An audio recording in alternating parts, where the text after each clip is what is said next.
Advertencia. Esta historia está basada en hechos de ficción, pero puede tocar temas sensibles. Recomendamos discreción. Bienvenidos a Crímenes y Engaños, el canal donde la verdad se esconde tras las máscaras más brillantes. Hoy te traemos una historia que te hará cuestionarlo todo. ¿Te atreves a conocer lo que hay detrás de una sonrisa perfecta frente a cámara? ¿Crees que el pasado familiar de Andrew lo llevó a convertirse en un manipulador? ¿La fama revela quiénes somos o nos transforma? ¿Camila debió alejarse desde el primer signo de violencia? Dale play a esta historia que te va a dejar sin aliento. Suscríbete, activa la campanita y comenta abajo, ¿fue Andrew una víctima o un manipulador? Andrew Carver nació y creció en la soleada ciudad de Miami. Desde pequeño su fascinación por la televisión era evidente. Mientras otros niños jugaban en el patio, él se quedaba hipnotizado frente al televisor, observando con admiración a los presentadores de programas de variedades y noticieros. Le fascinaba la forma en que controlaban la atención de todos, cómo sonreían con tanta seguridad, cómo hacían que el mundo se sintiera menos caótico, aunque fuera por unos minutos. Soñaba con ese mundo brillante, lleno de luces, artistas y fama. Desde muy pequeño, Andrew se imaginaba caminando por estudios llenos de luces, rodeado de cámaras, con personas aplaudiendo su entrada. En su mente, él era el presentador principal de un programa famoso, saludando a celebridades, vistiendo trajes impecables, con su rostro en vallas publicitarias y su nombre en letras brillantes. Lo que más lo deslumbraba no era solo la fama, sino la idea de ser escuchado, admirado y querido por millones. Deseaba ser alguien importante, alguien cuya voz tuviera poder. Soñaba con cambiar su destino con una sonrisa ante las cámaras, escapar de la frialdad de su hogar y convertirse en el dueño de su propia historia. Pero la realidad que lo rodeaba era muy distinta. Su padre, Edward Carver, era un hombre rígido y severo, dueño de una compañía de bienes raíces, frío, exigente y muchas veces violento. Edward imponía su ley en casa con mano de hierro. Su madre, Elena Morel, era profesora de literatura en la Universidad de Miami, amaba los libros con una pasión que le era ajena a Andrew en su infancia, pero que terminaría transformando su vida. Al principio, leer era una obligación impuesta por su madre, pero con los años, Andrew comenzó a entender el valor de las palabras. Aprendió a hablar con elocuencia, a construir argumentos y a comunicarse de una forma que los demás admiraban. En un hogar donde los gritos eran más frecuentes que las risas, los libros se convirtieron en refugio. Aunque tenían estabilidad económica, la familia Carver era un castillo construido sobre cimientos de resentimiento. Edward era abusivo no solo con su esposa, sino también con su hijo. Muchas veces, Andrew se encerraba en su habitación para escapar de los gritos, las puertas golpeadas y los objetos rotos. Su padre, obsesionado con formar a un hombre fuerte, lo inscribía en clases de fútbol, natación, lucha libre, baloncesto. Andrew no mostraba interés en ninguna. Lo que realmente le interesaba era el teatro escolar, las presentaciones orales, los debates. La noche del accidente, Andrew se había quedado solo en casa. Su madre había salido a una cena con su padre. Pasadas las 11, el teléfono sonó con un timbre seco que rebotó como un grito en el silencio de la casa. Andrew fue el primero en responder. Del otro lado, una voz desconocida preguntó por Andrew Carver. Sus padres han tenido un accidente, están en urgencias. Venga al Hospital Central de Miami. Andrew no dijo una palabra. Subió al auto. El trayecto fue helado. Ninguna explicación, ninguna mirada. Solo el rugido del motor y la tensión en el aire. La sala de espera del hospital estaba iluminada con luces frías, como si la vida se hubiera detenido ahí. Andrew se sentó, tambaleante, con el corazón acelerado. Minutos eternos pasaron. Finalmente, un médico apareció con expresión solemne. Edward se levantó. Caminó hacia él y recibió la noticia sin pestañear en shock frontal. Múltiples fracturas, muerte instantánea de su madre y su padre, felizmente, había sobrevivido. El funeral fue rápido, casi clínico, pocas flores, pocas palabras. Al tercer día, sin siquiera permitir que el dolor se asentara, Edward les anunció a todos, con brutal indiferencia, que se casaría de nuevo. Clarissa, una mujer al menos 20 años menor, apareció como una sombra entre los invitados. Nadie entendía. Andrew, mucho menos, en el altar. Mientras su padre sonreía a su nueva esposa, Andrew sintió como todo dentro de él se quebraba. Era como si la muerte de su madre no hubiera tenido importancia, como si fuera reemplazable, como si nunca hubiera existido. Desde ese momento, dejó de considerar aquella casa como su hogar. El abismo emocional que lo separaba de su padre se volvió definitivo. Y aunque aún faltaban años para comprender la verdad sobre aquella noche, algo en su interior le gritaba que su padre no solo había dejado morir a su madre, también la había olvidado con aterradora facilidad. Durante sus años en la University of Southern California, Andrew se sumergió por completo en el mundo de la producción, y el cine en sus días eran una coreografía constante de tareas menores, sirviendo café para directores impacientes, desenredando cables detrás de cámaras encendidas, relojeando monitores con obsesión silenciosa, memorizando términos técnicos como si fueran fórmulas sagradas. Aprendía observando, absorbiendo cada movimiento con una mezcla de fascinación y hambre. Nunca decía que Noah siempre estaba dispuesto. Era alto, bien parecido, con una sonrisa encantadora. Dominaba el inglés, español y francés con fluidez. Su vida amorosa era intensa y turbulenta. Rara vez estaba solo, y su carisma lo hacía popular en cualquier reunión. Poco a poco, Andrew empezó a destacar. Su rostro era recordado, su nombre comenzaba a sonar. Y entonces llegó la oportunidad que cambiaría todo. La llamada llegó a las 6:47 de la mañana. Mientras Andrew aún estaba en la ducha, repasando mentalmente el plan de rodaje del día, su teléfono vibraba frenéticamente sobre la encimera del baño. Contestó con una toalla sobre el hombro, aún empapado. Andrew, necesitamos que salgas al aire, ya. La voz de Elena, productora del canal, era urgente, sin preámbulos. Jorge acaba de colapsar en su departamento en fiebre altísima. No tenemos a nadie más. 30 minutos después, Andrew estaba parado frente a una pequeña panadería de Los Ángeles que reabría tras una remodelación viral. Sujetaba un micrófono prestado con manos temblorosas, los auriculares deslizándose de su oreja, la camisa mal planchada y el apuntador gritando indicaciones entre zumbidos técnicos. 5, 4, 3... susurró el sonidista detrás de cámara. El piloto rojo encendió el vértigo. Andrew sonrió, tragó saliva. Muy buenos días, Los Ángeles. Estoy aquí con doña Irma, quien, contra todo pronóstico, reabre su panadería después de 20 años de historia y una pandemia que casi la borra del mapa. La voz le temblaba al principio, pero luego se estabilizó. Algo en su tono casual, su cercanía auténtica, su forma de inclinarse hacia la cámara como si hablara a un solo espectador, cautivó. La entrevista fluyó con chispa en doña Irma. Se rió, mostró su horno nuevo, carré. Le ofreció una croissant en vivo y Andrew la mordió con descaro divertido. Minutos después, las redes estallaron. Clips del segmento se subieron a TikTok y X.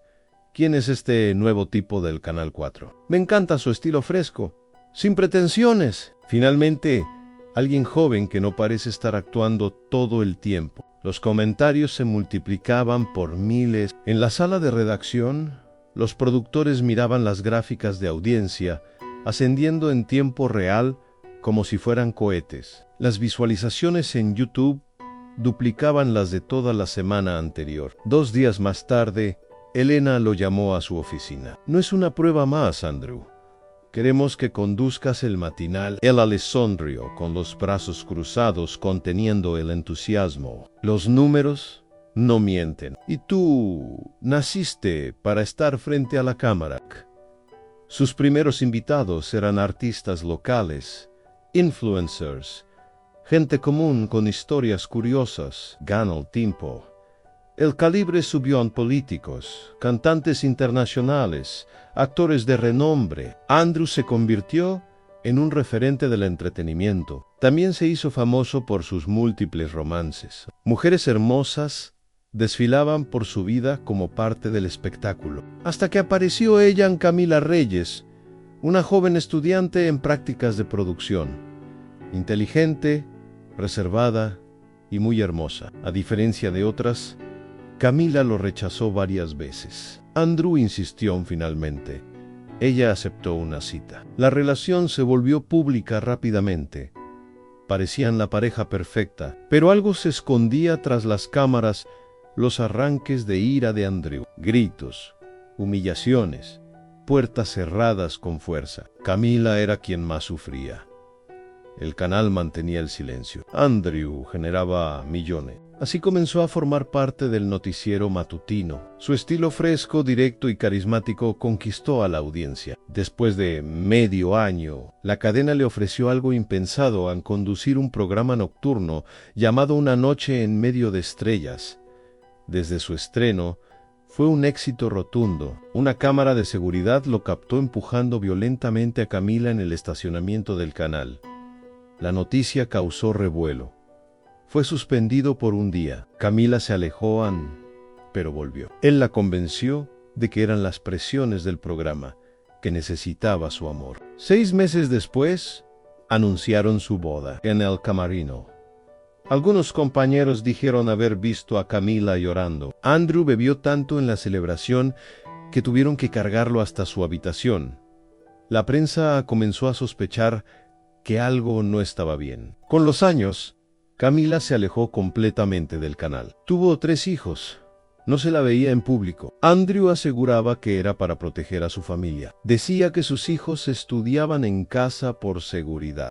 Mientras tanto, él seguía acumulando escándalos. Periodistas comenzaron a seguirlo. Lo vieron llegar y salir solo. La enorme casa en Beverly Hills parecía vacía. Vecinos dijeron no ver a Camila en años. Una llamada anónima alertó: ya ni a sacar la basura sale. Andrew se indignó. Denunció acoso mediático. Recibió apoyo, pero también críticas. Por primera vez en años, pidió un descanso de su programa. Se sentía vulnerable. Con su carrera en pausa, decidió contactar a su padre. Fue Clarissa quien respondió. Su padre estaba enfermo de cáncer. Andrew viajó a Miami a la casa de su infancia. Lo golpeó como un puñetazo emocional. Clarissa estaba envejecida, consumida por años difíciles. Su medio hermano, Nathan, lo recibió con una mezcla de respeto y rencor. Se parecían dolorosamente. Al final de la noche, su padre lo llamó, con voz apagada, y le pidió perdón. Reconoció todo el daño que causó. Y entonces reveló la verdad. La noche que tu madre murió, fue mi culpa. Discutimos en el coche. Ella me pidió que fuera más amoroso contigo. Me molestó tanto que le pegué. Perdió el control del auto y se estrelló. Ella murió, y yo lo oculté. Andrew sintió que el mundo se detenía. La confesión lo devastó. Por primera vez en su vida, Andrew no supo qué decir. ¿Cómo procesar que la muerte que lo marcó siempre fue culpa directa de su padre? ¿Qué sentido tenía todo lo que había construido si sus cimientos eran de dolor? Entonces, Andrew no cayó más. Relató cómo Camila, su joven esposa, se fue convirtiendo con el tiempo en una sombra de la mujer vibrante que fue al igual que su madre. Años atrás, ella le dijo que no soportaba más la vida con él, que se iría llevándose a sus 3 hijos, que necesitaba protegerlos, que no podía vivir con miedo. Y él, atrapado en su necesidad de control, de poder mantener la familia perfecta, tomó una decisión irreversible a mantenerla encerrada en casa y no dejar que nadie saliera. Después le contó cómo, Una noche, mientras ella dormía, le puso la almohada encima. No gritó. Ann solo se fue. Ann como si supiera que no la dejaría marcharse. Andrew siguió. La metí en el congelador del sótano. A los niños los encerré.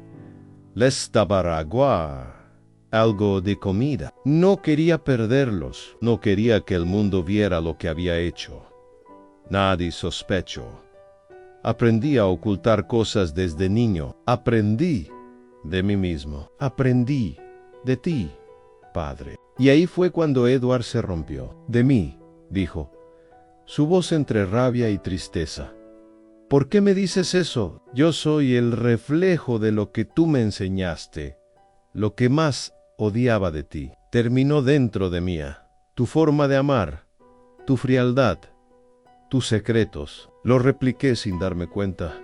Yo también llené mi casa de mentiras. Mi vida fue una pantalla, confesó. Fama, luces, entrevistas, sonrisas, pero en casa era un infierno. Un matrimonio vacío. 3 hijos que apenas sabían quién era su padre. Y cuando mi esposa quiso irse, también la maté. La destruí por dentro. De ti a amar con miedo. En ese instante, Clarissa, que había estado en la antesala escuchando parte de la confesión, no aguantó más. Marcó al 911, temblando. Tienen que venir a Ney.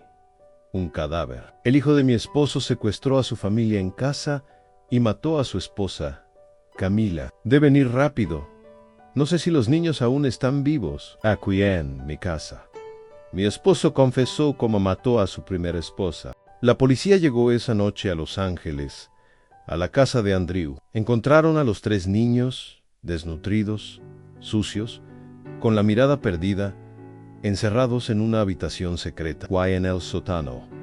En la congeladora, bajo capas de hielo, el cuerpo congelado de una mujer con una expresión de paz resignada. La historia sacudió al país. El presentador estrella de la televisión, el rostro de las mañanas familiares, era el protagonista de una historia de terror real. Andrew no aceptó sus cargos, sin embargo, se le sentenció a 2 cadenas perpetuas. Edward, su padre, falleció al día siguiente, producto del cáncer terminal que padecía. Jamás logró pagar su condena con la sociedad, pero sí con su conciencia. Los niños fueron internados en un centro de salud mental. Tardaron años en volver a articular una frase completa. Nadie imaginaba el infierno que vivieron, oculto tras paredes, adornadas con premios y portadas de revista. Pasaron ecos. Y en la prisión estatal, durante la pandemia del COVID y de 19, Andrew fue uno de los miles que no sobrevivió. Murió solo,